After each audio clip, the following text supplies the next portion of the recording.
उद्या शाळेची घंटा वाजणार की शाळांना कुलूप लागणार, पगार कापला तरी चालेल पण आंदोलन मागे घेणार नाही अशी शिक्षकांची जिद्दीची भूमिका आणि दुसरीकडे सरकारचा कडक फतवा. देशाचं भविष्य घडवणारे गुरुजी आणि सरकार यांच्यात 5 डिसेंबरला होणाऱ्या या काटेकी टक्करमध्ये नेमकं कोण जिंकणार जाणून घेऊयात या बातमीच्या माध्यमातून. देशाची हुशार पिढी, त्यांचं भविष्य घडवणारे आता स्वतःच्या भविष्याची चिंता करू लागले. राज्यातील अनेक शिक्षक संघटनांनी 5 डिसेंबरला शाळा बंदाची घोषणा केली. या आंदोलनापेक्षा जास्त चर्चा आहे ती सरकारच्या एका आदेशाची आणि त्यानंतर उडालेल्या गदारोळाची. काय आहे ही बातमी आणि त्यामागचं सगळं राजकारण थोडक्यात समजावून घेऊयात. नमस्कार, मी श्रुती आणि तुम्ही पाहतात थोडक्यात. आपल्या महाराष्ट्रातील शिक्षक आणि शिक्षकेतर कर्मचारी संघटनांनी आपल्या विविध मागण्यांसाठी यल्गार पुकारलाय. जुनी पेन्शन योजना लागू करा, विना अनुदानित शाळांना अनुदान द्या आणि ती शिक्षकांवर लादलेली टीईटीची सक्ती रद्द करा, शिक्षक सेवक योजना रद्द करा, अशा अनेक मागण्या घेऊन गुरुजी आता रस्त्यावर उतरण्याच्या तयारीत आहेत. याचसाठी 5 डिसेंबरला राज्यव्यापी शाळा बंदाची हाक देण्यात आली.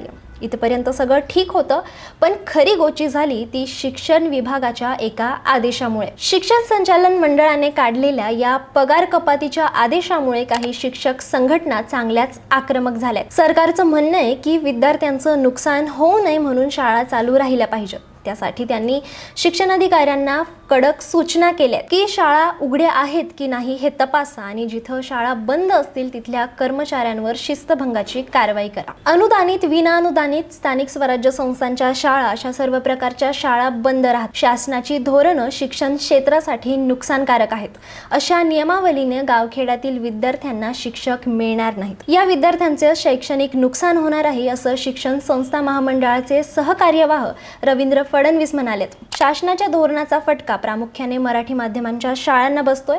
खर्च परवडत नसल्याचं कारण शासनाकडून दिलं जात आहे. मात्र धोरणांना आता विरोध न केल्यास मराठी शाळा शिक्षण क्षेत्र उद्ध्वस्त होणार आहे. त्यामुळे शाळा बंद आंदोलन करूनही तोडगा न निघाल्यास आणखी तीव्र आंदोलन करण्याचा इशारा देण्यात आलाय. सरकारच्या नवीन संच मान्यता धोरणामुळे हजारो शिक्षकांवर सरप्लस ठेवण्याची वेळ येऊ शकते. अनेक शिक्षकांना भीती आहे की आता जर आवाज उठवला नाही तर भविष्यात आपली नोकरी धोक्यात येईल. त्यामुळे एका दिवसाचा पगार गेला तरी चालेल पण नोकरी वाचवण्यासाठी लढा दिलाच पाहिजे अशी आक्रमक भावनाही अनेक शिक्षकांमध्ये निर्माण झाली आहे. सर्वात वाईट अवस्था मुख्याध्यापकांची झाली आहे. त्यांना शाळेची चावी उघडी ठेवून सरकारी आदेशही पाळायचा आहे आणि आपल्या सहकारी शिक्षकांच्या भावनाही जपायच्या आहेत. अनेक ठिकाणी मुख्याध्यापक संभ्रमात आहे की उद्या शाळेत जाऊन हजेरी लावायची आहे की जिल्हाधिकारी कार्यालयावर मोर्चाला जायचंय. शिक्षक संघटनांनी या आदेशाला भीक न घालता आंदोलन करण्याचं ठरवलंय. त्यांचं म्हणणं आहे की आमच्या न्याय्य मागण्यांकडे दुर्लक्ष